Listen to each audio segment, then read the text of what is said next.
Hello, Sagittarius. Okay, you are first in this video number 4, part 4.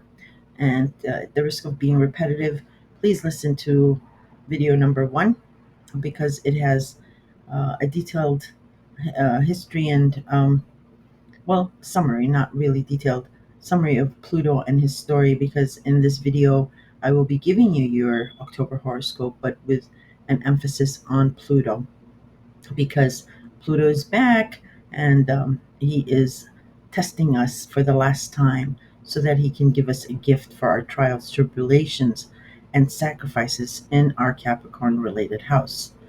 In the comment section, I will have a link to the first 3 videos so you can navigate back and forth. As well as in the first video, I've posted the planetary lineup, the degrees, and the aspects. So if you want to stop this, go to the first video, take a snapshot of that so that you can compare the degrees to your natal chart. All right, so now let us start. I'm going to start the slideshow for you so you don't get bored. All right, so let me see where I am. Sorry, I have 3 screens that I'm looking for. Okay. So, yeah, here we go. And it is money, money, money. As the saying goes, money makes the world go round. But why should that concern a carefree Sagittarian who never really cared about money and thought people were wasting their life away, always saving and not enjoying it? The dollar short and the day late. So what? All annoying details. And besides, you like being fashionably late. That was then, this is now. Af- After you have been through the toughest 15 years of your life regarding your second house of job, income, and your value system. And you are ready for this last test of the rerun of Pluto in Capricorn in October and November. Well, if you have the slightest doubt, let me remind you to listen to the first video, as I said previously. Um, of Pluto, the musician and the musician's wife, to understand what its shaky faith can do. Pluto, as you have experienced, is relentless. There are no, oh, let us let this small detail pass by.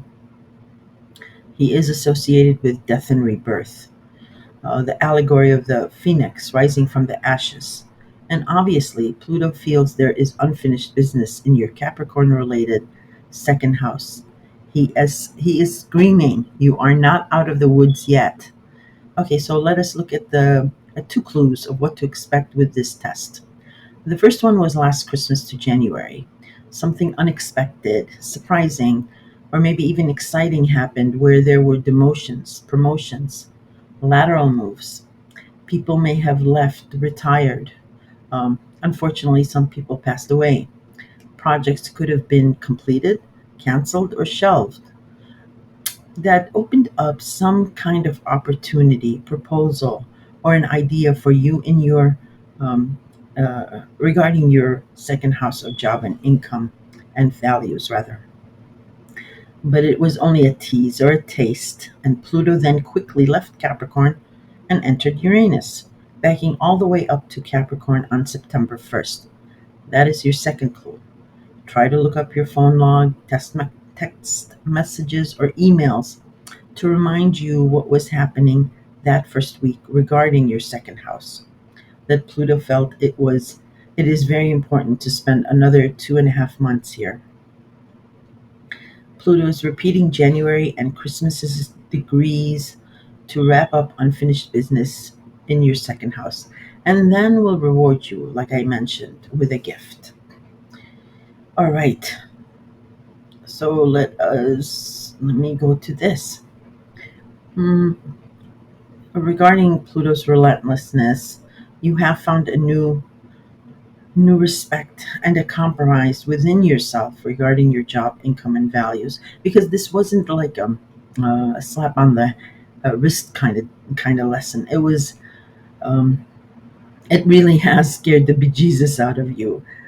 No one could really blame you, as 2008 was one of the biggest financial crises affecting almost everyone.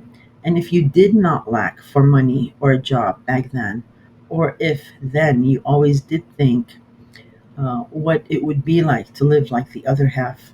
When Pluto entered Capricorn, you if you were not lacking, you either lost a job or a source of income, couldn't find the job, was either robbed or went into bankruptcy, so that a fiery heated passion overwhelmed your sanity to go scream, "Where is the money? Give me the money!" Like that movie. You worked jobs you would have never worked before 2008. You even worked more than one job. You borrowed, you stole, you cheated, even maybe manipulated. Loan sharks, defaulting on loans, borrowed from A to pay B, and borrowed from C to pay A, and borrowed from B again to pay C. You even ended up dealing with shady people to get a source of income that bordered on the taboo. And you either did that or the energy was coming at you. And some of this manipulation involved your fifth house of love, romance, children, or gambling. Your friends and even your parents may be selling their valuables without them knowing, or using them for a credit resource, which caused you a lot of emotional pain, distress, and hurt. One, because you are the truth seeker, and you rule education. Excuse me. You do rule like higher education, morals and values and things like that, and also because of the empathy and compassion your love interest, child, parents, or family showed you, even after finding out. This completely broke down your Pluto persona regarding money. You have learned the value of money, jobs, and what you will and will not sell out for.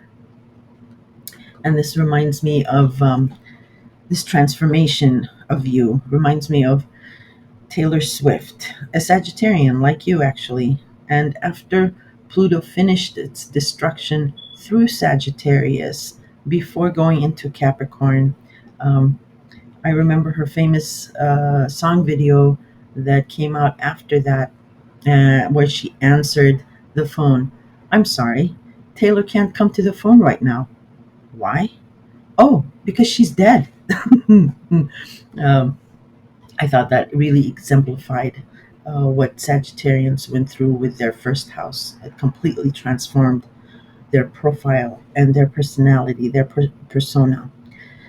And thus, your old carefree and optimistic way of handling your second house, it has also died.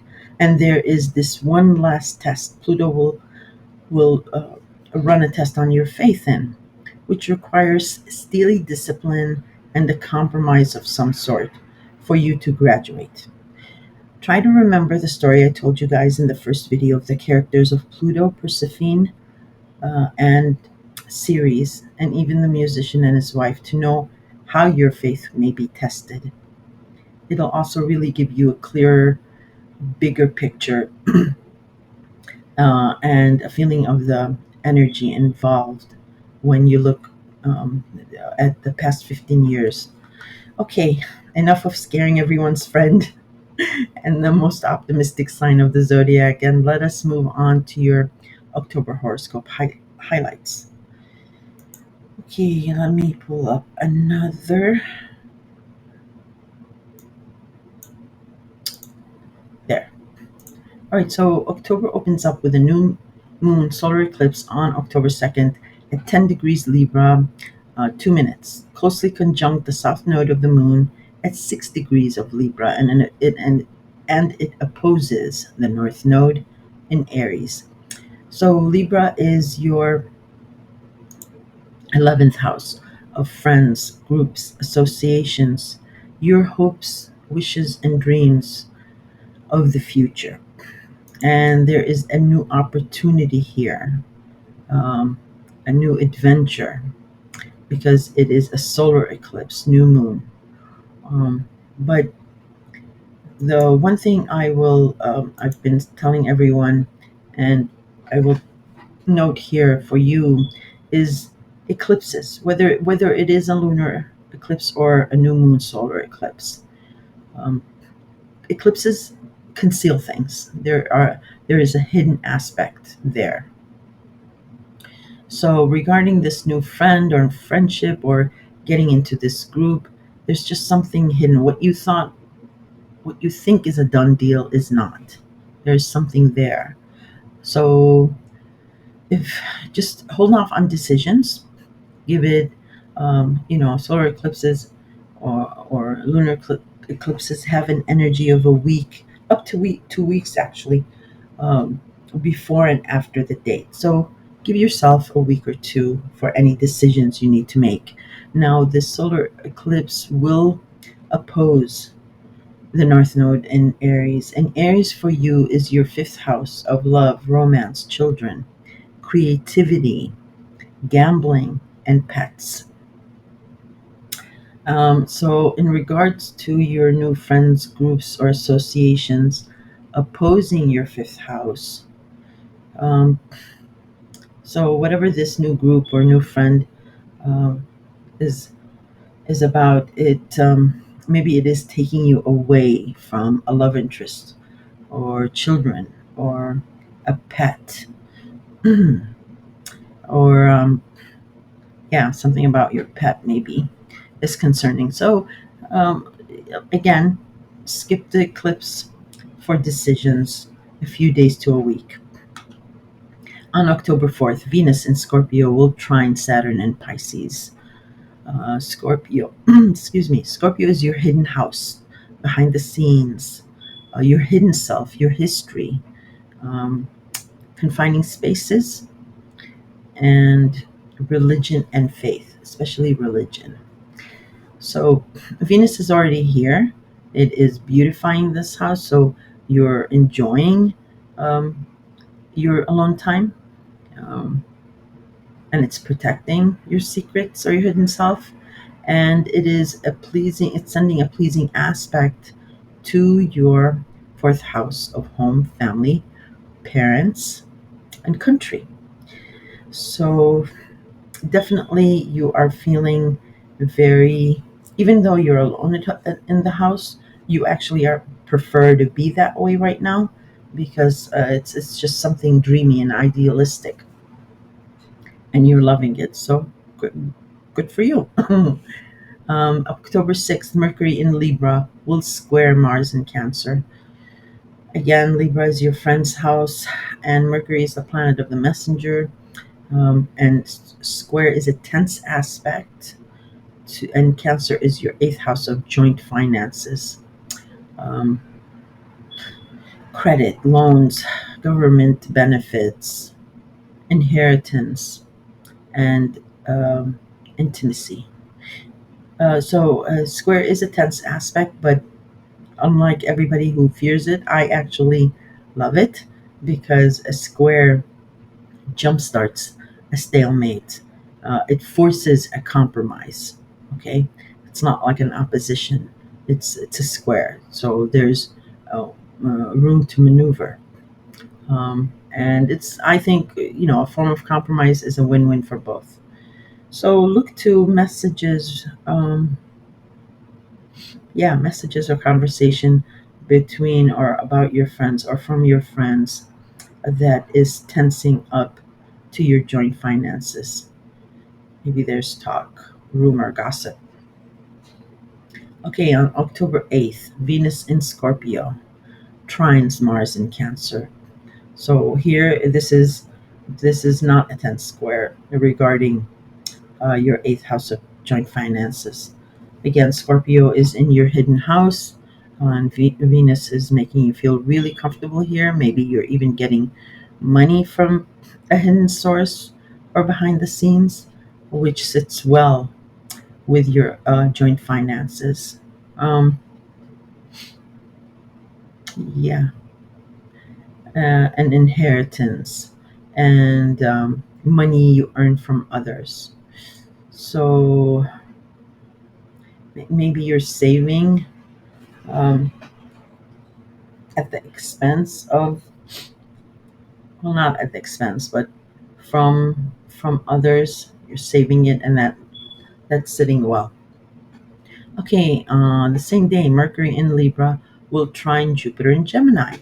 So Libra is again your friend's house, and then the trine is a soft and pleasing aspect, and Mercury is a conversation, a message, a thought regarding your friends or from your friends that is sending a pleasing aspect to your partnership house.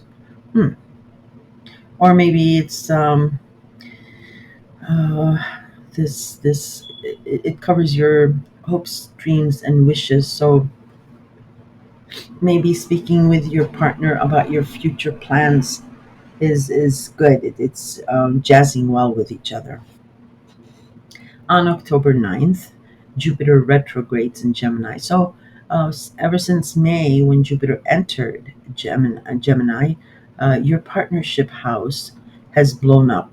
Um, your seventh house is your contractual partnerships, business partnerships, marriage, um, serious relations, live-in relationships, um, platonic relationships. It also covers open enemies. So it's the house of mirrors. They hold up a mirror of how you are feeling inside.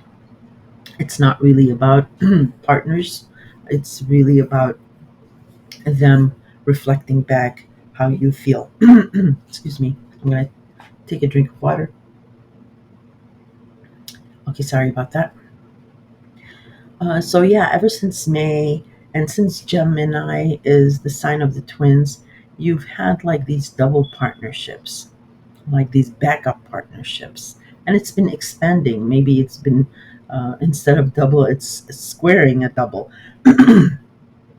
So you might have been feeling overwhelmed, and it's going to stop expanding and retrograde. So you will be reviewing this expansion of partnerships, and you will be making revisions during this time. Okay, here's the important date that I alluded to. Um, and regarding Pluto, it's on October 11th. Pluto will station direct in Capricorn. Now, when a powerhouse planet like this or Jupiter, when they station direct or retrograde, pay attention to that day, because just the energy of them stationing and resonating, it lifts you up out of the woods, and you get like the big picture. You are sent a message. You are almost between dimensions, realms. The veil is lifted for you to see, so you get a vision. And why this date is important, because something will be revealed to you here regarding this final uh, unfinished business that Pluto will test us in. So pay attention to October 11th, even a day or two before and after. Excuse me. Okay, on October 13th, Mercury in Libra will square Pluto in Capricorn, another important date. So, Libra, again, is your friend's house, and this is thinking and conversation, tensing up to your fourth house of home and family. So, again, square is a tense aspect, but it forces a compromise. So, maybe because Pisces is in your home and family, well, no, Pluto is in Capricorn, sorry, Capricorn is your second house of job and income. So something is not squaring away with your friends. Maybe you're getting involved with these friends, and your time is being taken away.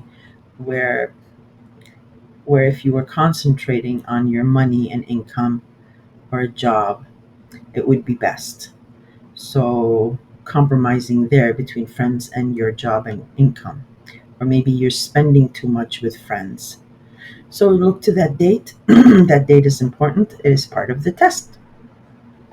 October 14th, the Sun in Libra will square Mars in Cancer.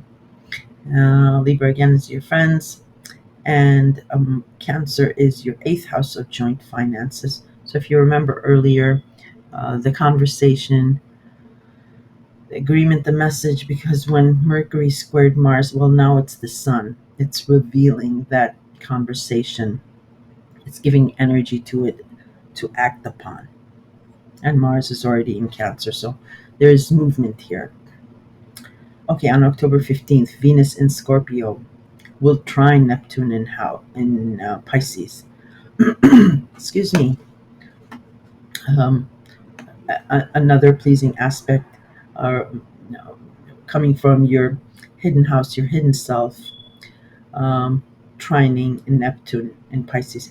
Ever since 2012, I've explained it in the other video, most recently, the Pisces and the Libra solar eclipses. For you, your home, um, is physical home, has been like a beautiful retreat. Even if um, some people think that um, it's not where you should be. For you, it is an oasis. So I'm not surprised to see your hidden self here resting away in your ideal home. Maybe you're sleeping too a lot. um, well, it is Scorpio season, so you will be concentrating on just being alone. You'll enjoy that more. And on the 17th, Venus in Scorpio will trine Pluto in Capricorn. There you go, bingo. So again, your hidden self, um, your past history, your religion, your faith is sending pleasing aspects to your job and income. So what this tells me was, what I'm seeing a picture here is even with this excitement of new friends or a group or what have you, um, what'll benefit you more actually and benefit your income and job or value system is really not spending as much time with this group or these friends. I know you're everybody's friend and you love being out and about and with friends, but I apologize. I'm sorry. Um, but that what you've learned with Pluto and Capricorn is um, to really concentrate more on your inner self. When you're at peace, you make more money that way. Um, you benefit with your value system rather than mixing up friends and money. Okay. Full moon in Aries, the same day. So Aries is your fifth house of love, romance, and children, and full moon is an ending. Full stop. I mean, it can be a fruition, a culmination of your past efforts with the full moon. So if you were dating before and you decide to make it official or an official engagement, then yeah, your dating part is ended. If you're engaged and you're getting married, then yes, again, your engagement is ending, and then you move on. Um, children, if they're grown and they're leaving, maybe to school or on their own, that's what this ending is. And pets, I love pets. All Sagittarians love pets too. Um, there's some kind of ending here regarding a pet. So hopefully, maybe if it was an issue with a pet, that is ending here too. And October 17th, Venus enters your sign. Get ready for the wow factor. Uh, Venus is going to adorn you with um, putting you in a really beautiful, reflective light. You're going to be appealing more to the other and to yourself. And Venus also attracts money. So, with all this movement in Capricorn and your money house, I'm not surprised that it coincides with Venus entering your sign. Maybe you'll attract even more money because Venus is helping you. On October 22nd, the Sun in Libra will square Pluto in Capricorn. So if you remember on the 13th, when it was Mercury in Libra squaring Pluto, that was the conversation, the message, the thinking about friends, and it's tensing up to force a compromise regarding your second house. So on the 13th, it was the conversation, the messaging. Well, on October 22nd, it is the revelation because the sun shines a light on it. It comes out of, if it was a hidden factor, it is revealed. The sun disinfects everything. um, yeah, but then whatever the compromise was on the 13th, it will be acted upon here, or it will be given energy by the sun on the 22nd. Important date. On October 28th, Venus in your sign will square Saturn in Pisces.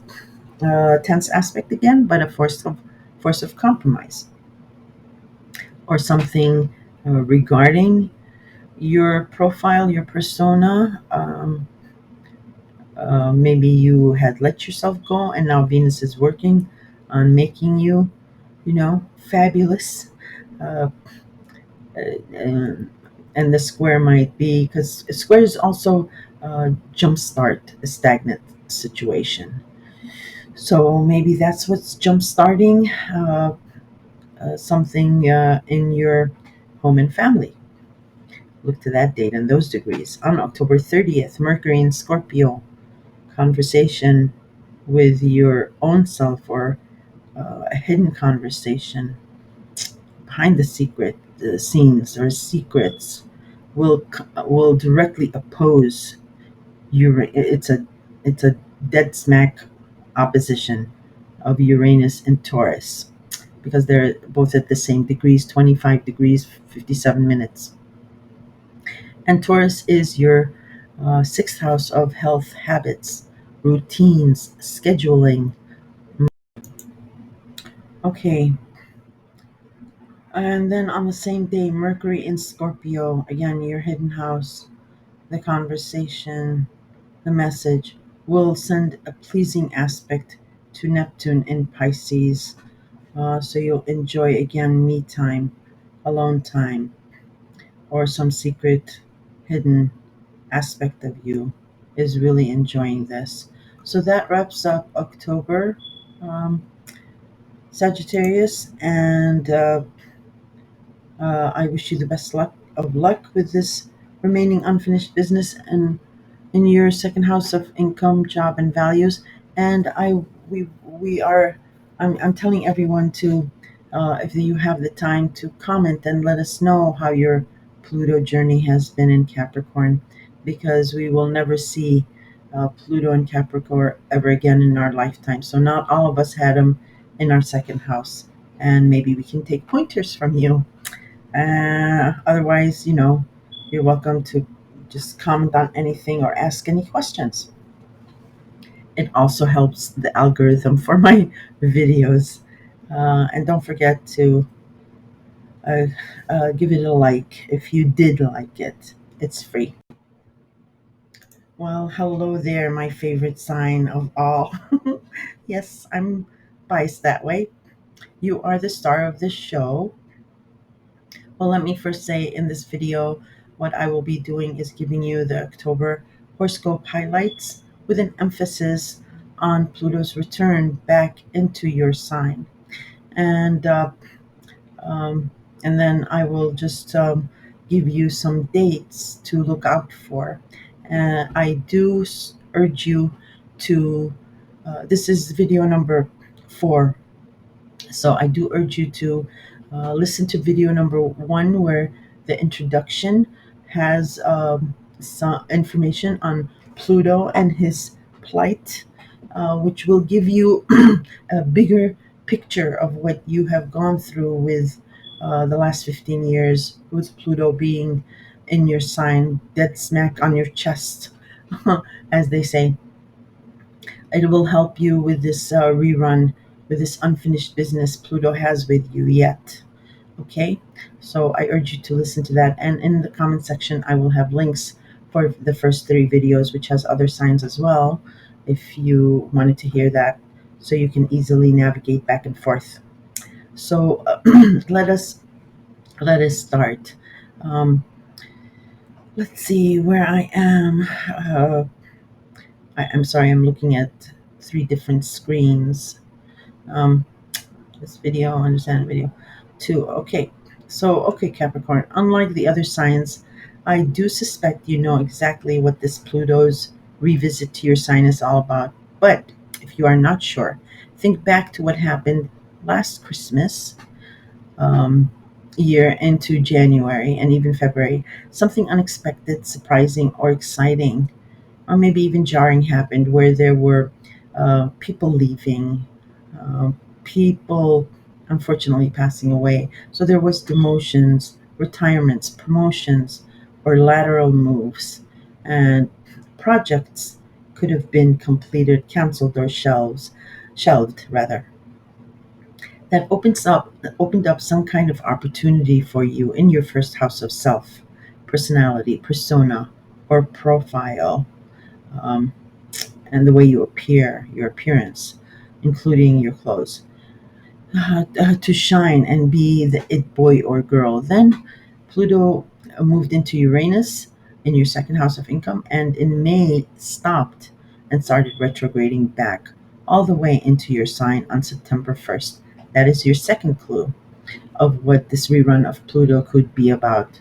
So also think back to the first week of September, or look at your uh, call log, messages, or emails to help you remember if you're unsure. Now, before I highlight your October horoscope, let us quickly revisit your journey with Pluto. Um, the end of 2008, when Pluto first entered your sign, you were either the most confident, charismatic, popular person, or among your friends and family, job, or school. Uh, if you were, suddenly everything came either crashing down or gradually became deconstructed. If you were neither of these things, as soon as Pluto entered your sign, a burning, passionate desire suddenly was born within you to climb that social ladder. Um, Capricorns, because they're very much reserved and even to the point of shy, they're mistaken to be emotionless, but they're very actually full of emotion, but you suppress it to be stoic for for people around you. So you might have been the person who was picked last among your friends or your family, and that stigma sort of stayed with you. And so when Pluto entered your sign, um, you wanted to be the one who was picked first and mentioned first. Um, so that Pluto started changing you on the outside and the way you appear to have you have that power. So whatever the situation you were in, it was like a sound bomb constantly inside your ears saying the only way to achieve success, power, control, riches, and fame, um, or climbing the social ladder was to change you, yourself, your personality, the way you appear, and your profile. So if there was a fear, um, power would cure that fear. You long to associate with a certain group, friend, or maybe it was social media, but at every turn, you either didn't have the right shoes, clothes, hairstyle, amount of social media followers, or just a swag. And extend that to your despair regarding your home and family situation being intolerable as shock after surprise and move after move hit your safe space, disrupting your beloved routine and foundation. And you rule uh, foundation, tradition, government structures, the military, law enforcement, um, and steely discipline and patience. So You worked hard, you saved, and powerful Pluto people helped you with by sometimes fighting your fights, or helped you with money or connections. Maybe you slowly built up a sports shoes collection, or a Yu-Gi-Oh, or baseball cards, or cars, or other types of collections, only to have either your family or partner sell them because of a dire situation, or a friend betrayed you and stole them, or a random person did. Um, a bankruptcy or collection agency maybe have liquidated your hard earned precious assets, or even a natural disaster may have taken it all away. So feelings of powerless, destitute, and more despair yet again occupied your mind. And thank God you are ruled by Saturn, so patience, discipline, and following the rules is easy for you. You watched and listened to powerful Pluto characters who had control over your fear, and learned with each power struggle how they were powerful, what their fear was, and how they controlled it and wielded it um, as a powerful tool, and how the weakest of them all used their weakness, like I said, as the ultimate control weapon. You quickly learned a strong will and discipline and competitiveness had to be tempered with compassion. You learned to fight your own fights, form your own clique, embrace your family's faults, and be beyond reproach, choosing a career path that had foundation and was stable and is stable. Many of you have gone into law enforcement, the military, government, or financing, or something having to do with a traditional um, vocation. And this was much easier way to climb the social ladder than being accepting or accepted. And people mistake that for a weakness. And social ladders are where we know no one can knock a goat off. So uh, accepting and being accepted, that weakness, was your tipping point for control and power. Simply, you learned it's okay not to be okay. There's a Netflix movie, Korean movie. It's amazing. It is called It's Okay Not to Be Okay. And it is very, very similar to your situation, um, Capricorn. And if you get a chance to watch it, it will resonate with you. And so learning to be okay with not being okay, it was actually what has transformed you to this new, strong, patient, compassionate goat that everyone from the mailman to your uncle to your friends to even random people having this awe of respect for you because you exude. Um, when Pluto entered your sign and this transformation began, and you withhold feelings only to to give um, a sense of relief or power to others. So you're stoic that way. So when Pluto entered and made this transformation, and you were already the stoic person, uh, it shines through. And a lot of you could have been in an age gap relationship where either you were much older or your partner was much older or younger. One of the two. That's another Pluto and Capricorn characteristic. And you might be young, but people always comment like, "Oh, you have an old soul," um, and that's just another Capricorn characteristic. Okay, now let's look at your October horoscope and what to expect from Pluto's replay and final test. So we go to October. Oh, I forgot to. Sorry, I forgot to start the slideshow for you so you don't get bored. Okay, the month opens with a solar eclipse on October 2nd in Libra, closely conjunct the south node of the moon um, and opposes the north node in Aries. So Libra is your Libra is your 10th house of career, status, reputation, authority figures, the World Wide Web, and publish. I apologize about that. And publishing. And Libra also rules relationships. So there's this new opportunity or a new gig or um, something just new in your career and reputation house. Um, but it opposes Aries, which is your fourth house of home and family, parents, and abode, physical abode. So, well, the one thing is eclipses in general, whether they're lunar or solar, they conceal things. Something is concealed from you, it is hidden. So I generally say avoid eclipses and full moons for any decisions or signing on the dotted line. And eclipse energies are sometimes a week or two before or a week or two after. And I did do a previous video on Libra solar eclipse and Pisces lunar eclipse if you haven't watched that.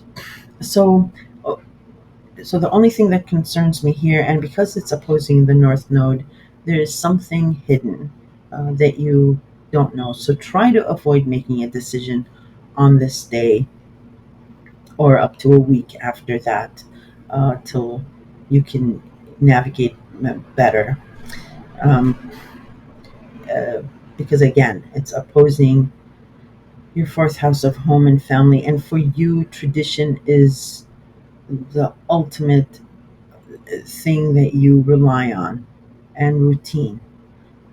So if it's opposing this, it's going to stir the pot. Plus, we have a full moon in Aries this month. So hold off on decisions. All right, on October 4th, Venus in Scorpio trines Saturn in Pisces. So your 11th house of friends, groups, and associations, your hopes, wishes, and dreams is sitting well with your third house of community, neighborhood, commuting, communication devices, um, and social media. On October 6th, Mercury in Libra will square Mars in Cancer. Um, Again, it is your 10th house of career and status, and it's forming a tense aspect to your house of partners. So, a conversation uh, is a tense conversation between a friend and a partner.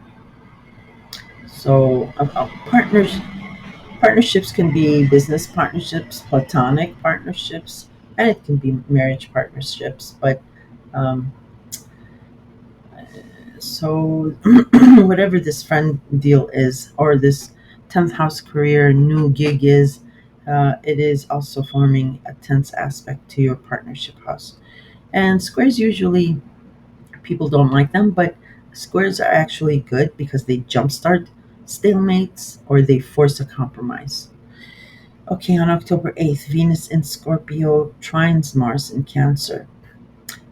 So, Scorpio again is your groups and friends, and it is a pleasing aspect to your partnership house. I don't know if you have met a friend that you want to, you're introducing to your partner, or you want to make a partner, um, or a group association that is sitting well with your partnerships. Maybe both of you are joining a gym or something, but look for that. Um, then, same day, Mercury in Libra will trine Jupiter in Gemini. Now, Gemini is your sixth house of health habits, routines, and scheduling, pets too. And this house has been expanding since May. And over here, your 10th house of career and status. So there's messages, agreements, thinking, um, which sits well with your health habits and routine. So whatever you're doing with your career space here, it's working well with your scheduling. October 9th, Jupiter retrogrades in Gemini, so it's going to station. So, like I said, Gemini is your sixth house of health habits and routines, and since May, it has been expanding. You've been very, very busy since May, just going about short trips. Maybe it's the gym every day. So, not right now on October 9th, it's going to stop. So, and because it's Gemini, it's like dual. Maybe you do the gym and the yoga. Or you go to the gun range and you do yoga. Whatever it is, it's like double, and it's been almost overwhelming for you. So it's going to retrograde, which means you're going to be reviewing and then picking what works and what doesn't. On October 11th, this is important in regards to this unfinished business in Pluto. Um, Pluto will station direct in Capricorn. And when these powerful planets like Pluto, like Jupiter, when they station, just the vibration alone hums through. It sends you a signal. A veil is lifted. You are like in an ethereal place where you get a vision. And right on this date, or a day before or after, you are going to know exactly what this final test is about and what the solution is, how to pass it. So pay attention to the 11th or the 10th or the 9th regarding your first house of self, personality, persona, and profile. And just um, Capricorn coming back into your sign. Uh, Again, the control issues, the power struggles mm, is back in play. Yeah? Okay, on October 13th, Mercury in Libra will square Pluto in Capricorn.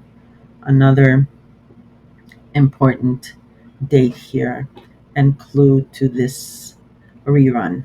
So, something about a friend or a group, conversation, thought, ideas is tensing up your first house or the way you appear, or you become tense. Again, it's a square, so it is a forced compromise, so it's a win-win, but it's testing you to stand your ground. Yeah, that's what you've been learning throughout this 15 years, this journey, and this is part of the final test. So it's almost like a karmic repeat. On the 14th, the Sun in Libra will square Mars in Cancer. What is going on with this friend or friends or groups? Anyway, so earlier, Mercury, the conversation in Libra, squared Cancer, your seventh house of partnerships. Now it's being revealed by the Sun. Same energy, but it's being revealed by the Sun. Maybe a secret is coming out. Um, so, what did I want to say about this? Um, yeah, just be really careful with the solar eclipse on making any decisions. Oh, I'm sorry. I'm Libra is your 10th house. I apologize. I'm very sorry. And so this decision about this new status, this new career, or maybe a new boss coming in. Again, it's testing your faith in yourself. So stand strong and utilize what you've used before, if not anything but emotionally. Okay, on the 14th, the Sun in Libra, your 10th house, will square Mars in Cancer now. So, again, the conversation you had regarding your career and status, um, now it's the Sun revealing it, bringing it out in the open to disinfect. And it's a square, tense aspect to your partner. Something about this new career is not sitting well with your partner. But Um, they said square is a compromise, so think of the compromise. On the 15th, Venus in Scorpio will try Neptune in Pisces. Okay, so friends again, a friend, a group is sending you good vibes regarding Pisces, your third house. Maybe the way you communicate, because yeah, Pisces rules your need to be heard, let's say. So this friend, this group is really liking what you have to say and how you're saying it. On the 17th, Venus in Scorpio trines Pluto in Capricorn. Well, this is good. So your friend or your friends or groups, um, your associations, is sending a really good aspect to your persona, to your profile. Maybe you get a lot of followers on social media for something. Okay, on the same day, dum, da, da, dum, this is the full moon in Aries. That again, full moon conceals something and it's Aries, so it's the moon. It's already emotional, and Aries is fiery and combative, and it is your fourth house of home, family, parents, and your roots, emotional roots. Yikes! Full moon is an ending. I would highly suggest you skip this full moon for any decisions. Um, because again, Pluto is sitting right on top of you, debilitating your power or giving you more power, but testing to see how you wield it, this last test. And with an ending like this in Aries, or it can be, I mean, it can be a culmination or fruition of your past efforts, but yeah, with Pluto back, you want to avoid any decision on this full moon regarding your home and family, okay? Because home and family is really, really important to you. So, whatever you're ending here, just be careful or give it a few days to a week after for any decisions. And the same day, Venus enters Sagittarius. Nice. So, because you are all in your mind and you have been, and you've been, you know, put through hell and back with Pluto, regarding your profile, uh, you've retreated back in your mind. And since Pluto is back in play, Venus entering your 12th house of hidden self, your history, your secrets, the past, confining places, it's beautifying it. So you're liking your alone time here. It's going to make things much better. And Venus brings money as well. So maybe you do online gambling. No, don't do online gambling. It's not good. But yeah, Venus entering here is going to be blessing this house for you. October 22nd, the Sun in Libra squares Pluto in Capricorn. Very important day. So if you remember on the 13th, Mercury in Libra was squaring Pluto. So your 10th house of career on the 13th, maybe messages or contract or an agreement. Um, and like I said, whatever was hidden or concealed with the eclipse. Well, on October 22nd, the sun is a disinfectant. It shines a light, it reveals a secret, uh, it brings it out in the open, and it's a tense aspect coming at you because it's your first house of self. So, tense aspect, yeah, jumpstart something. So in video number one, I say why Pluto is important. Pluto's return is important because a lot of secrets are going to be revealed, um, and come out.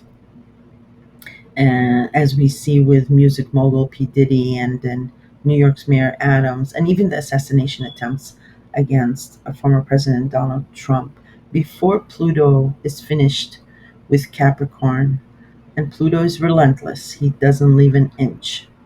Um, like I said, even the hidden details regarding Trump's assassinations will come out. I promise you. Um, so I'm why I'm bringing this up is because secrets will come out, or things hidden from you will come out, or if you were trying to hide things, it will come out. So it's all the theme of control and power struggles. If you listen to the first video, it'll make sense. On October 28th, Venus in Sagittarius, your 12th house of hidden self, will square Saturn in Pisces. So if you're keeping to yourself, um, and retreating. Of course, the third house is communication, communication devices, commuting. Yeah, sorry, it sort of froze on me. I had to restart. So where were we? Yeah, the October 28th, Venus and Sag. So you're enjoying your alone time, your hidden self, religion or faith, and it's forming a tense aspect to Pisces, which is your third house of your need to be heard, which is a natural thing. If you want to be alone, you're going to withdraw from your social media or your phone or what have you. So maybe your social media followers will be asking about you. But again, it's a square, it forces a compromise. It does something, it does get things moving. Then on October 30th, Mercury in Scorpio will oppose Uranus in Taurus. Scorpio is your 11th house of friends and groups, and there's conversation here. That's a dead smack opposition.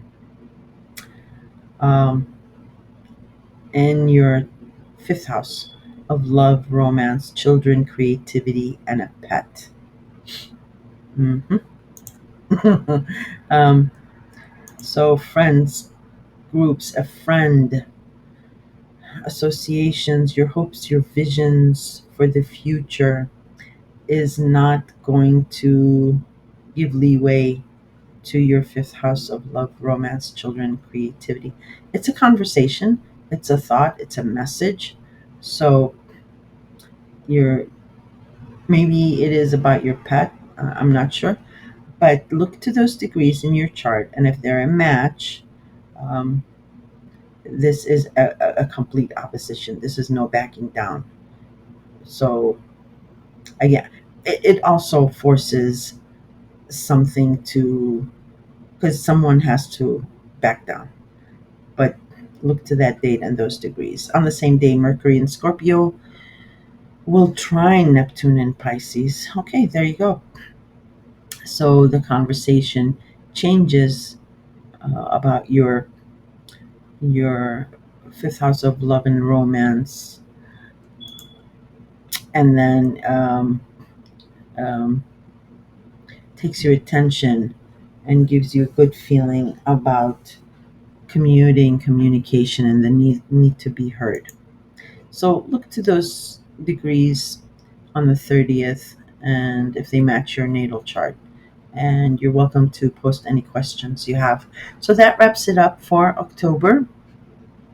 I hope you enjoyed it, um, and you got a clue of what to expect with this heavy hitter of Pluto being back in your sign again, and um, with this unfinished business and last test of control and power regarding your profile and your persona, yourself. Um, if it gave you any clue, or you liked it, please give it a like. It helps the video. And as well, if you'd like to comment and explain, or briefly, just the one sentence, tell us how Pluto has treated you.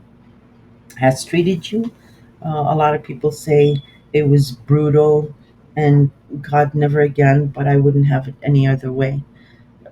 So, because we will never have Pluto in our first signs, because we will never experience Pluto in Capricorn ever again.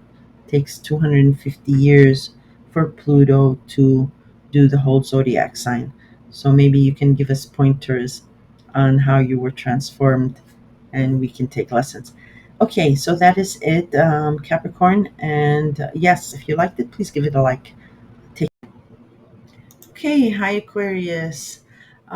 First, I apologize for being repetitive, but uh, some people, excuse me, skip straight to their sign without hearing the intro, which has important information because in this video I will be giving you your October horoscope, um, but I will also be concentrating and mentioning Pluto's movements here because Pluto is back for some unfinished business.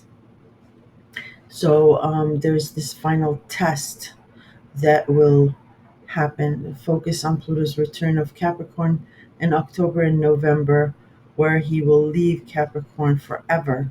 So this is video number 4, and the first video goes into detail about Pluto and his story to give you a better understanding and the energy of what this final Pluto test in Capricorn can mean for you.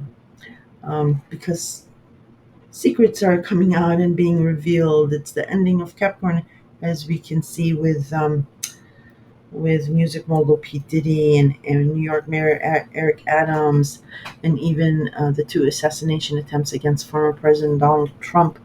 And Capricorn is related to government, military, law, and the like. So yeah, Pluto's relentless.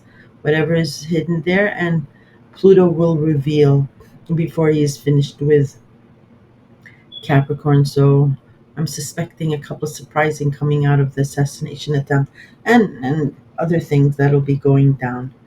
Um, so so that's why it's important for I felt it important for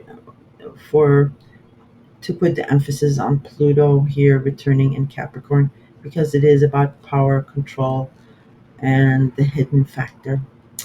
Um, I will put a link in the comments, not the description, about the first 3 preceding videos, so you can navigate back and forth.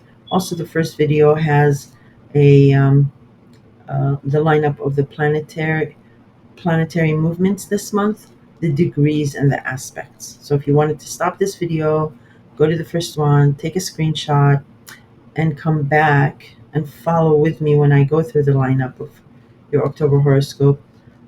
Or you can just watch the slideshow and let me do all the work. That works too. Um, so I will start the slideshow for you, and we will start. So, what is this Pluto's revisit to Capricorn all about? So think back to what happened last year, Christmas into January. Um, Something unexpected, a demotion, a promotion, lateral moves, retirements. People may have left, new people may have come in, projects completed or canceled, um, yeah, or promotions.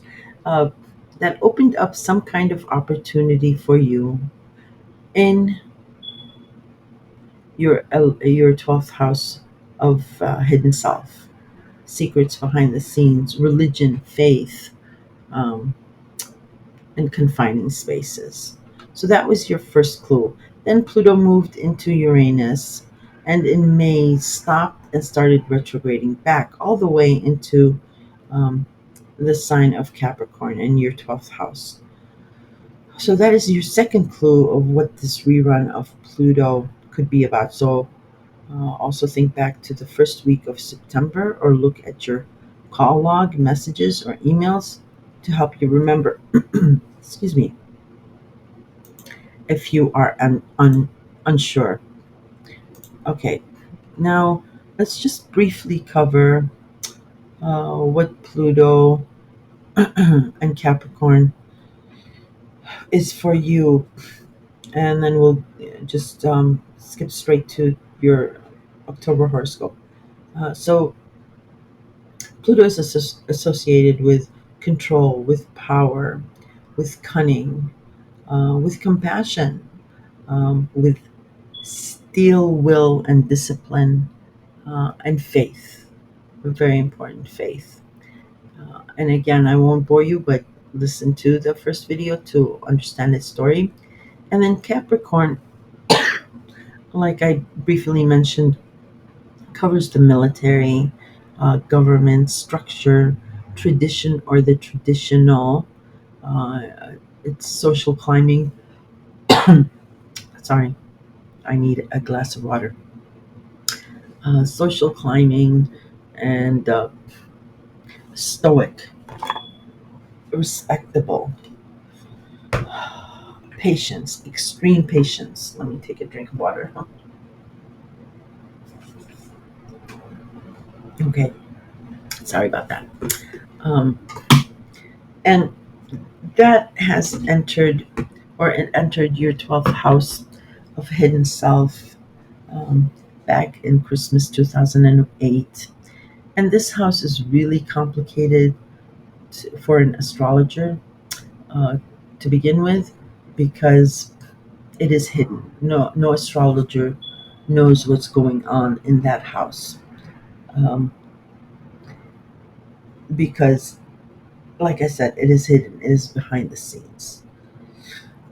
But just with the aspects and what it covers, a lot of Aquarians, um, starting back in 2008 and for the past 15 years, have struggled with um, alcohol, drugs, or somebody close to you that you went through the journey with may have had an alcohol or drug problem.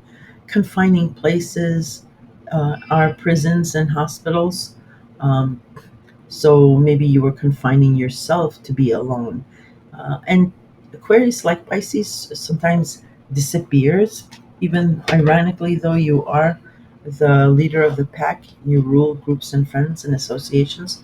But sometimes Aquarians disappear. They're called the genius of the zodiac. So you go far ahead in the future and you pick the next thing, learn it very well, and then you come back and you relay that knowledge onto us. A lot of people think that Aquarius is the water bearer, but it's not. He's not a water sign. He is an air sign.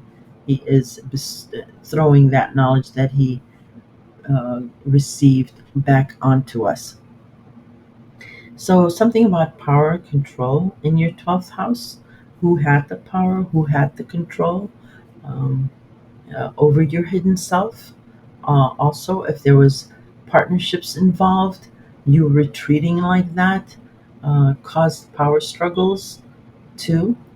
And then the most important thing that the 12th house covers is the religious house. It is the house of Pisces. It is the two fishes sign of Christ. So you were either not religious at all, or you were a devout religious person. And once Pluto came in here, um, there was this burning desire to be either or, an infatuation of it, and to know how that faith controlled and wielded the power. And again, it might have been somebody very close to you that was going through this um, really intense, deep focus regarding religion, and you were on the journey with them. Tested your faith or the person's faith. And with with confining or debilitating factors, you could have been caring for someone who might have been confined, and it really caused you great sorrow and pain, maybe, um, where you learned measured compassion. Anyway, it could have been a myriad of things, and it is this 12th house of hidden uh, self, so I can speculate, but I would not do you nor anyone justice regarding it. But suffice to say um, that this 12th house, and because it's religious and faith, sometimes you can get lost in here. If you meditate, it can be a dangerous house. And you can go to this space that's unknown and it might freak you out. And you have been through that. So, congratulations for making it to the other side. And now, what um, I want to concentrate on and pull your attention to is this final unfinished business. Um, Pluto, before transforming you, wants to make sure you're all there and you've got the lesson down pat. Okay, so let's go into your October horoscope right now. Okay, so October opens up with a new moon solar eclipse in Libra, which is closely conjunct the south node of the moon and opposes the north node in Aries. And Libra is your ninth house of higher education, traveling in the mind, foreigners, foreign people, the World Wide Web, and publishing. So there's a new opportunity here being presented, a new focus, a new gig of some kind um, that I suggest you don't sign um, on the eclipse. And the eclipse has an energy of a week, sometimes even 2 weeks before or after. And the reason I say just hold off for that day or this week is because any eclipse, whether it's lunar or solar, eclipses and full moons conceal things. They hide things. So, whatever this new opportunity is, and you think it's in the bag regarding higher education or travel or publishing, uh, it's not in the bag. There's something that is being concealed or hidden from you yet. Because it also opposes the North Node in Aries. And it's an opposition. It's not a square, so it's a complete opposition. Someone has to back down. And Aries is your third house of communication, commuting, short trips, neighborhood, neighbors, social media. So that opposition is a clue to what is being hidden. Yeah. So just hold off on your decision for that. On the 4th of October, Venus in Scorpio trines Saturn in Pisces. And Scorpio for you is your 10th house of career, status, reputation, and power brokers. And Pisces is your second house of job, money, and income. So it's giving it a good aspect. So whatever um, your 10th house and career outlook is for that, it is sitting well with your job, income, and value system. And I did do a video a few weeks ago on the lunar Pisces eclipse, and I go into detail, and it actually benefits most Aquarians to listen to that lunar eclipse deal because it'll explain this balance, this soft um, aspect, this good vibe between your career house and your money and income house. Because I'll just briefly mention that with Pisces in your second house of job and income, um, a Pisces deals with idealism, and Neptune is, all about fog and mist and rose-colored glasses. So, the jobs you've been taking, or regarding the jobs, you've like it's kind of a deal where you took less than what you deserved, for the good of all. Anyway, listen to the video. It's more detailed if you want, but it's a good vibe here. Maybe you're making new decisions regarding your job, which is affecting very well your 10th house of career. On October 6th, Mercury in Libra will square Mars in Cancer. So, a conversation, a discussion, thinking regarding your ninth house of higher academics and power brokers has a tense aspect to Mars in Cancer. Uh, Squares, like I say, are not to be feared. They actually jumpstart a stale situation. They force a compromise. It's not like an opposition. It's a compromise.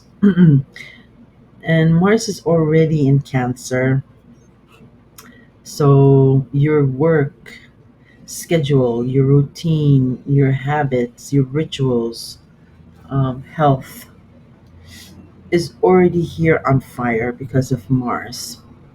And then this talk, this message that is a tense message, maybe coming from your 10th house of, or I'm sorry, ninth house of higher education and power figures. Look for that. Look for those degrees in your natal chart if it matches. I don't know if some of you are going back to school, maybe, or changing classes or something that's causing this tension, but that could be part of it. On the 8th of October, Venus in Scorpio will trine Mars in Cancer. Well, that's good. That's a relief. um, Scorpio again is your 10th house of career, status, and reputation, and trining your 6th house of routine and scheduling. That's good. So you figure it out by then. And then Mercury in Libra trines Jupiter in Gemini. Okay, so here is the good news. Ever since May, when Jupiter entered Gemini, this section has expanded and doubled for you. Gemini is your 5th house of love, romance, children, creativity, and gambling, and and pets. So something regarding your ninth house, so education and power figure status or career, is working really well with your love interest and your children house. Maybe the scheduling is working out here, or it could be, for some of you, it could be a love interest that might be far away or at school, but here there's some kind of mellow vibe coming in. On the 9th, Jupiter in Gemini will station retrograde. So, um, like I mentioned, this house has been expanding for you. Well, now it's going to stop expanding and start retrograding. So you can review this this expansion in this house. It might have become overwhelming, and now you're going to review and figure out what works and what doesn't. And here's the important date, October 11th. Pluto will station direct in Capricorn. And like Pluto, Jupiter, Neptune, these are very powerful planets. When they station, pay attention to that date or a day of or after, because you get a message, you get some kind of signal or vision of what it's about. And of course, because we're talking about Pluto's unfinished business, here is the date to watch for. This is where you will get the vision or the message or the signal of what this final rerun is and how you can surmount it so that you can get your Phoenix gift from Pluto by Christmas.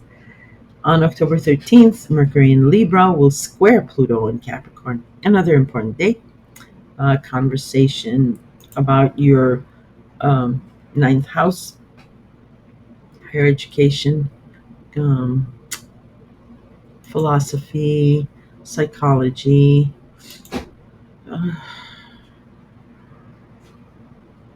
uh, foreign people, foreign places, um, squares, your hidden self, your behind the scenes self, or because of this confinement,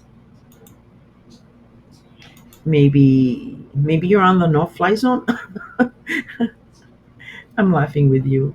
I'm laughing with you. But look for those degrees in your natal chart, and if they match, then yeah, look for that date for a message, translation, thought, an agreement, contract. Mercury rules all that between your ninth house and your hidden house. On the 14th, the Sun in Libra will square Mars in Cancer.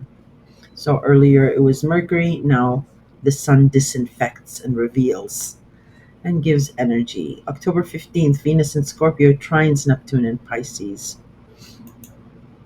Your career and reputation and power brokers is sending good juju vibes to your work schedule and routine. Um, that's good. Or I'm sorry, to your second house of job, income, and value system. So 15th is a good day. On the 17th, Venus in Scorpio, your 10th house of career and status. This time will trine Pluto in your hidden house. Very nice day too here. Uh, very nice. Yeah, double whammy is good. Yeah. Um, maybe you are working on a job behind the scenes. In any case, the same day, full moon in Aries. Now, Aries is your third house of communication, social media, and commuting. And full moon is an ending. So something ends here. Um, Again, it's the moon, it's hidden, it's at night, so there's something hidden. So if you are making any decisions, try to skip the full moon date. And it is Aries. Aries is combative and it is fiery. And the moon is emotional. So put those together, not a good combination for making any decisions. But something ending here, it could be you're not going to be taking public transportation anymore because you're getting a car, or thinking about getting a car, or you're getting rid of your car maybe and doing public transportation, or you get a new communication device, um, or maybe you're starting a new project on social media. Whatever it is, just it's coming to an end. So just skip decisions on a full moon regarding your third house. And then on the same day, Venus will enter Sagittarius. That is your 11th house of friends, groups, um, associations, your hopes, wishes, and dreams for the future. And very nice. Venus is going to bring you uh, fame, fortune, and beauty in this house. So you're going to be pleased with it. It's going to be appealing to you. On the 22nd of October, the Sun in Libra will square Pluto in Capricorn, another important date. So if you remember on the 13th, it was Mercury who first squared Pluto. Now it is the Sun, again, disinfecting, revealing, um, giving energy to whatever that conversation was. It's giving its light of day. On the 28th, Venus in Sagittarius will square Saturn in Pisces. So, something regarding your friends will force a compromise regarding your second house of job, income, and your value system. Look for the degrees to match your natal chart to be effective, if you are to be affected. And then on the 30th, Mercury in Scorpio will oppose Uranus in Taurus. Um, Scorpio is your 10th house of career and status, and Taurus is your fourth house of home and family and parents, and this is a dead smack opposition. Um, there is no compromise. One has to back down. Um, and it is a conversation. It's a discussion. So look to see which one benefits which, or it might be this career option, or maybe power figures, whatever they are discussing with you is not working out with your family, your home, or your routine, or your neighborhood, or whatever the situation is. Same day, Mercury in Scorpio this time will trine a pleasing aspect to your second house of job, income, and value system. So that's a good thing to end the month. And that is the horoscope for October for you, Aquarius. Uh, and again, listen to the first video giving you an idea, because I want you all guys to pass this last Pluto in Capricorn test. And I wish you the best of luck. And please comment below and let us know how your journey was, since none of us will ever have Pluto in Capricorn in the 12th house, because Pluto takes about 250 years to do the whole zodiac. So maybe we can get pointers. And also, if you have any questions, you can post them in the comments. And if you found this entertaining and informative, please give it a like. It's free to like a video, and it helps their algorithm. Okay, thank you. Take care. Good luck. Hello, Pisces. Um, First, forgive me for being repetitive, um, but some people skip straight to their sign without hearing the intro, which has important information. This is video number 4, part 4, and I will be giving you your October horoscope lineup, with an emphasis on Pluto's return of Capricorn. Yes, he is back. Um, and So the power control issues, the power struggles are back with it for a final test and to wrap up unfinished business. And Pluto is relentless. He doesn't do a half-assed job. It's all the way or nothing. Because there needs to be a reconstruction, deconstruction, and a reconstruction of that area of your life. Otherwise, it doesn't work. Um, Power will be lost if you're still in your old skin, is what I'm trying to say. Okay, so please do listen to the first video because it has a lot of information on Pluto and his story. His two famous stories will give you a better understanding of what this final test is about, and also because secrets are being revealed as we look at the latest news in um, information in the news, like with music mogul P. Diddy and Eric Adams and the assassination attempts on former President Donald Trump.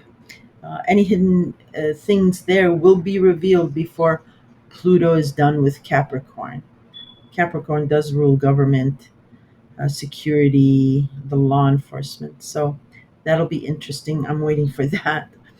In any case, I will put links in the comments section for the 3 preceding videos so you can navigate back and forth. Also, the first video does have um, the dates, lineups, and aspects with the degrees of the dynamics of um, October's horoscope. So you can either now stop it and go to the first video and take a snapshot for you to follow along when I get to it, or you can just do it all together later, um, and just enjoy the slideshow. Which reminds me, before we get started, let me start that so you don't get bored. Okay, let us look at 2 clues of what to expect with this final rerun of Pluto in Capricorn.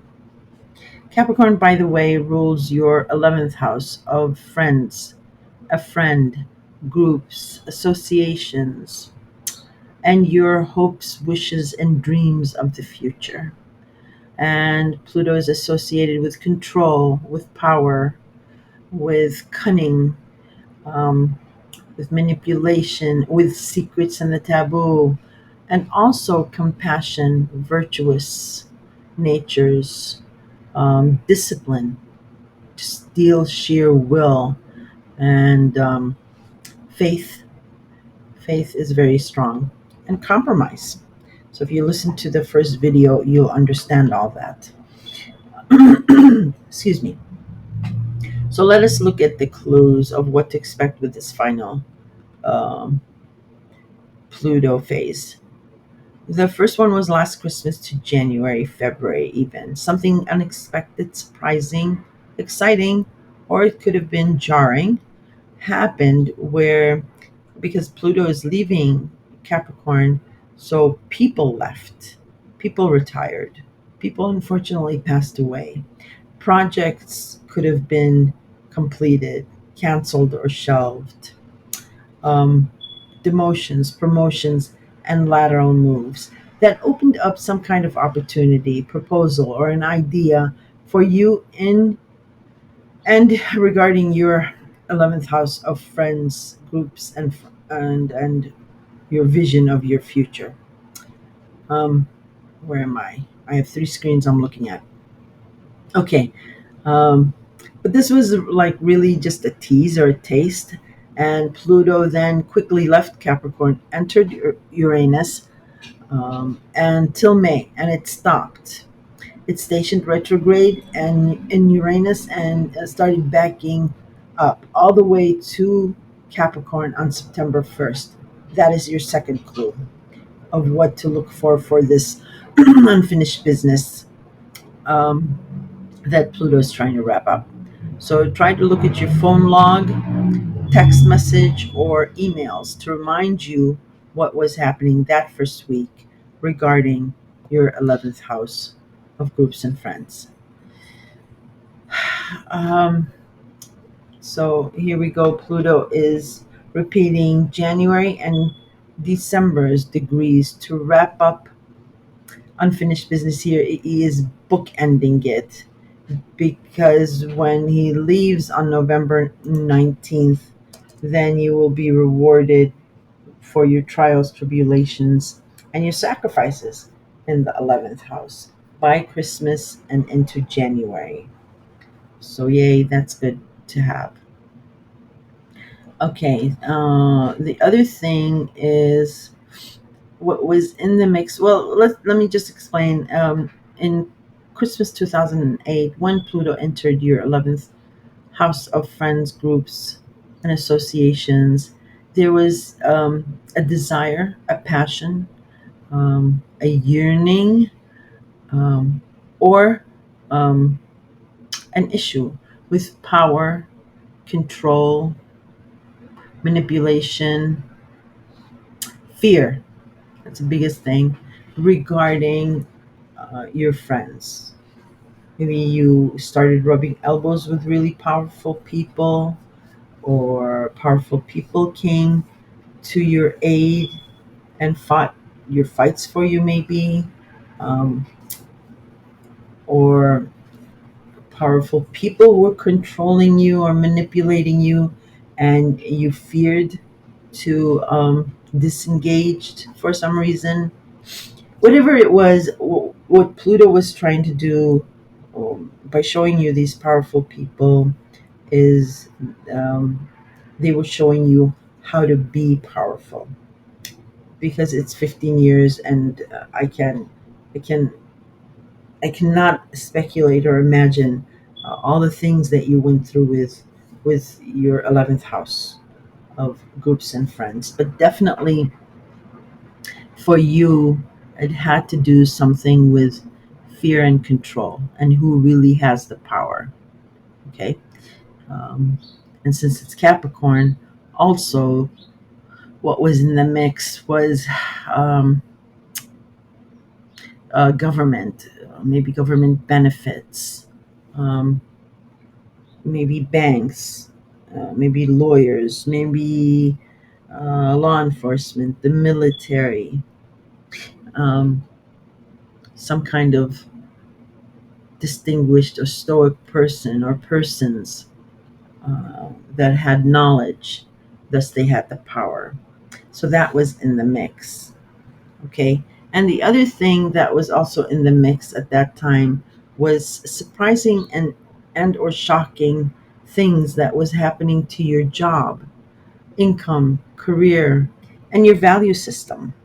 So that was in play as well. So maybe lines were blurred between friends and you because of maybe you borrowed money from them or they borrowed money from you, or um, you had a certain taboo um, feeling about a certain friend being a certain way, and that didn't set well with you. So your value system, when I say your second house of value system was in play, maybe that was what was challenging. You had an inner struggle with, do I stay with this person or group because they don't sit well with my value system, or do I have compassion and still be a part of them? So that could be one option. Like I said, it's a whole myriad of options that can be occurring. But just, I'm going to stress again, power, control, and fear were the most important factors that you experienced and you have surmounted now with your Pluto and Capricorn journey. So, whatever the test is right now, whatever the unfinished business is right now, it's inclusive of that. You have learned the value of friendship and who you will and will not sell out for. Full stop, period. Um, and let's go on to your October horoscope. Okay, so let me just pull up two things. There we go. October starts with a new moon solar eclipse. Um, it is closely conjunct with the south node of the moon, and it opposes the north node in Aries. So, Libra is your 10th house of career, status, reputation, authority figures, World Wide Web, and publishing. And Aries is your second house of income, job, and your value system. So, something about your career, your status, your reputation. There's a new opportunity here, a new gig. Um, the one thing that I've been telling all the signs, and for you especially because it's involving your career and status and or reputation, is eclipses in general, whether they're lunar or solar, and full moons. They conceal more than they reveal. So here with the new moon solar eclipse, yes, it's great. It's a new opportunity, a new gig. You think you have it in the bag, but you don't, because there's something going on behind the scenes that you're not aware of. You're not getting the full story here. And it's reinforced by this opposition in Aries. Uh, Oppositions are that they're smack head on butts. It's not like a square where a compromise is forced. Opposition, someone has to back down from an opposition. So I would suggest, even if it's a new gig and something good, I would suggest that you skip that week because eclipses have an energy up to 2 weeks before or after. So if you have to sign something regarding that, just give yourself at least a few days after, so you can have a better picture. Okay, on the 4th, Venus in Scorpio will trine Saturn in your sign. So Sorry about that. It sort of froze on me. So the fourth, Venus in Scorpio trine Saturn in your sign. Um, Forgot to pull that up. So Scorpio is your ninth house of travel, foreign places, foreign people, travel in the mind, um, World Wide Web and publishing, higher academia. I'm so sorry. Um, and philosophy and psychology. So over here, something about traveling or higher academics sits well with you, your persona, the way you appear with your first house. On the sixth, Mercury in Libra. Libra is your eighth house of sex, death, and taxes. And that refers to sex, refers to, yes, sex, but it also refers to intimacy, like really true intimacy, bearing your soul to the other one. And death, no astrologer can predict death, only God knows that. It's an allegory for a regeneration, like the phoenix rising from the ashes. And taxes here refers to, this is the house of joint finances. You benefit from other people's money. You are given lump sums of money from other people. Gifts are given. It's the house of inheritance, credit, bank loans, government benefits all fall in this house. So that is, Libra is your eighth house, and it is forming a square to Mars in Cancer, your fifth house of love, romance, children, creativity, and pets. Squares, do not fear the squares, people. Embrace the squares. Squares are, I like them. A lot of people think I'm crazy, but my thing is squares are not oppositions. So oppositions are like, that's it. It is opposed. Someone has to back down. Squares are different. They force a compromise. There's room to move for a compromise. So I think it's like a win-win situation, but it's still, yes, a tense aspect.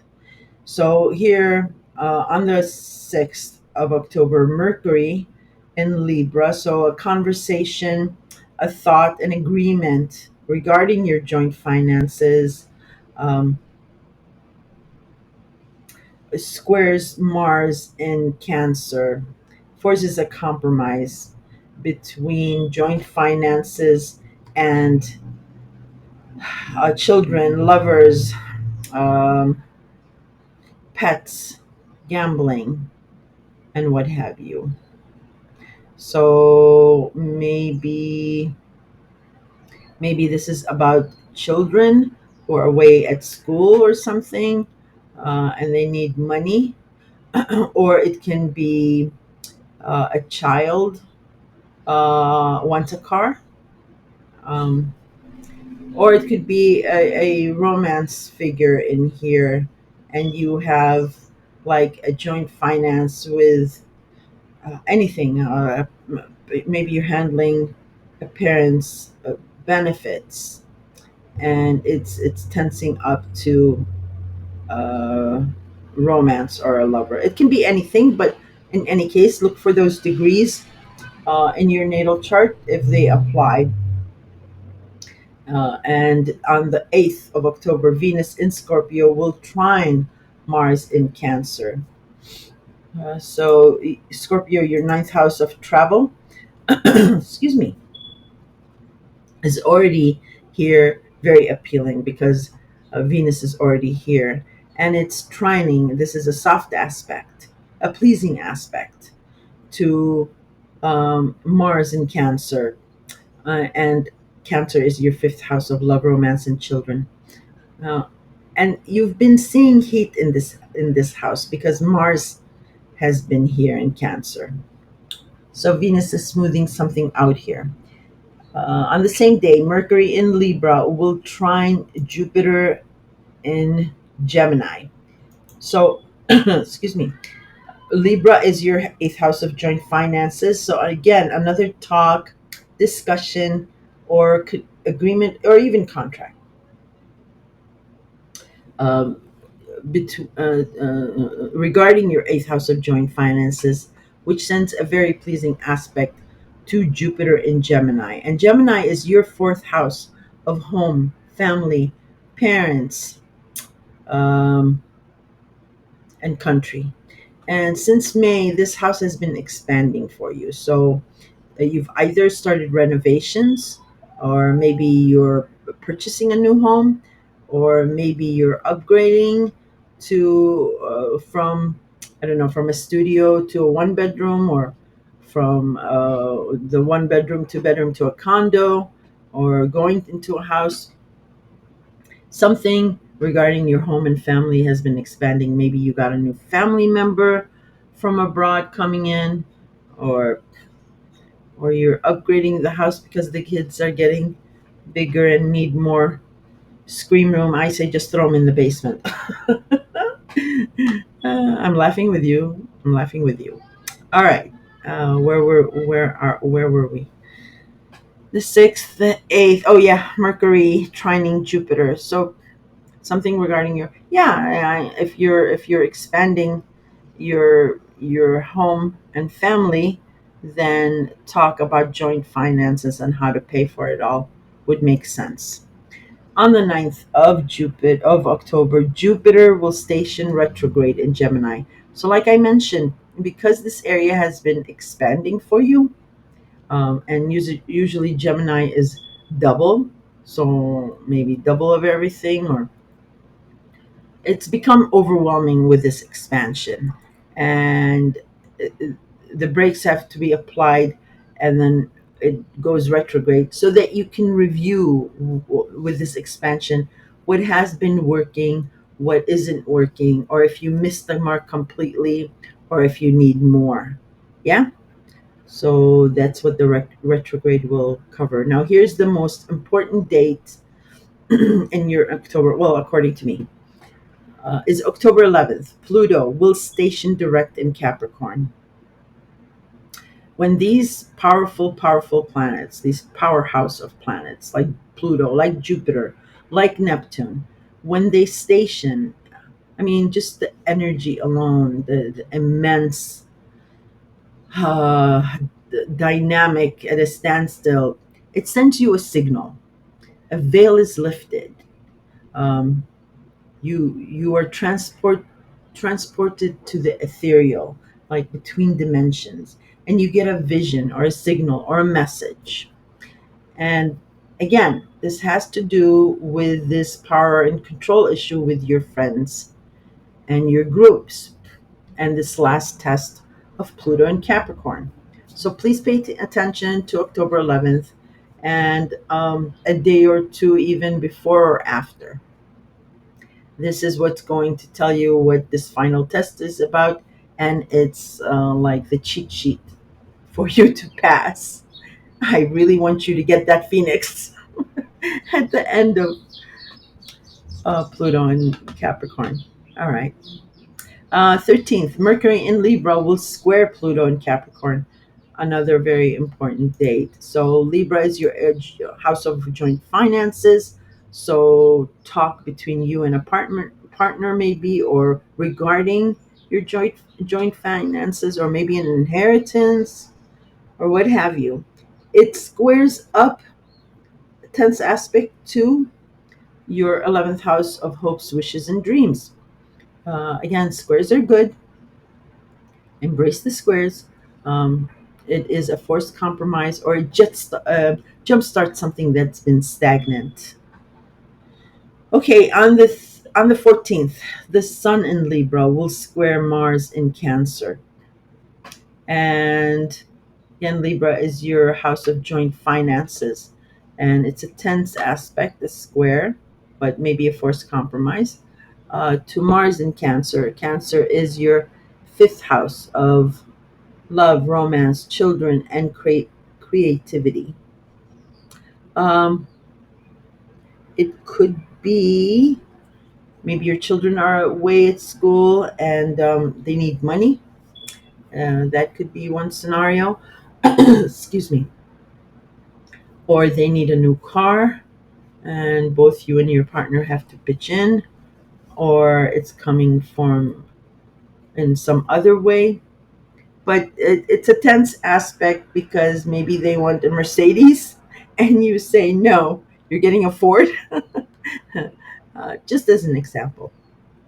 But look to those degrees in your natal chart to see if they match. On the 15th, Venus in Scorpio will trine Neptune in Pisces. Scorpio is your ninth house of travel, and sending good juju vibes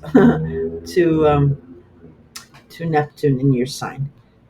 So it's you are benefiting. Your profile is benefiting from this. Excuse me. Travel, higher education, psychology, philosophy, World Wide Web, or publishing.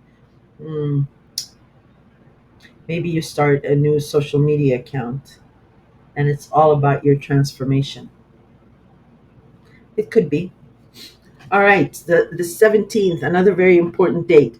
Venus in Scorpio will trine Pluto in Capricorn.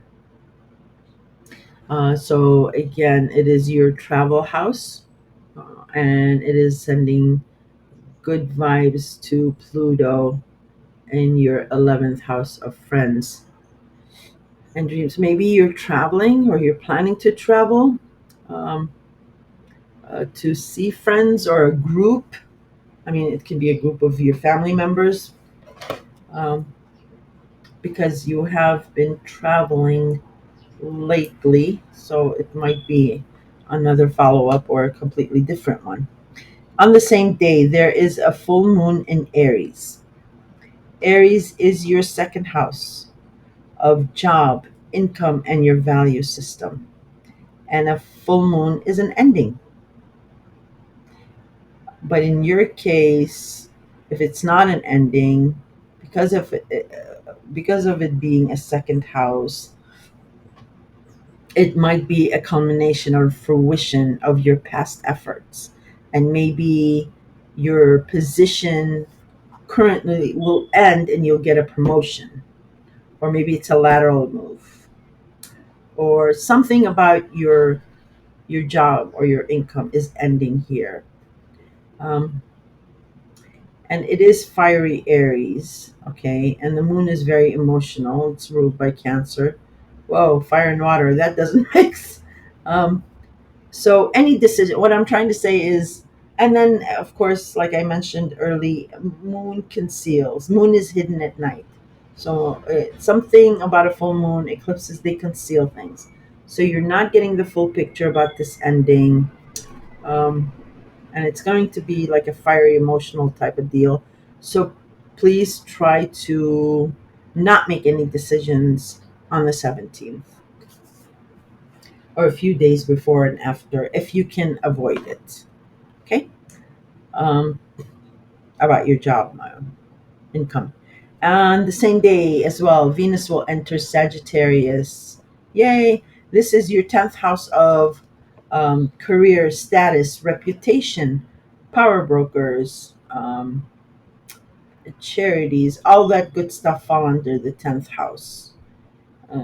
So Venus is entering that, and that's great for you because it will make bosses or power figures more receptive to you, career more conducive and receptive to you. Reputation, your reputation will be very, um, it'll stand out as being lovely. Or Venus attracts love, power, fame, money. So maybe you're getting money as well. All right, on October 22nd, the Sun in Libra will square Pluto in Capricorn. Another another important date. So if you remember, on the 13th, it was Mercury in Libra squaring Pluto in Capricorn.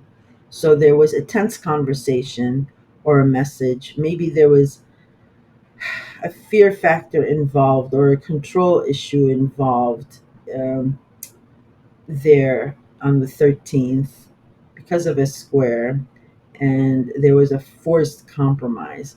Well, now here on the 22nd, now it's the sun's turn to disinfect whatever that conversation was, to bring it out in the light. Because, like I said, with Pluto, nothing is kept hidden. And if it is something behind the scenes or secret, it does come out to the light.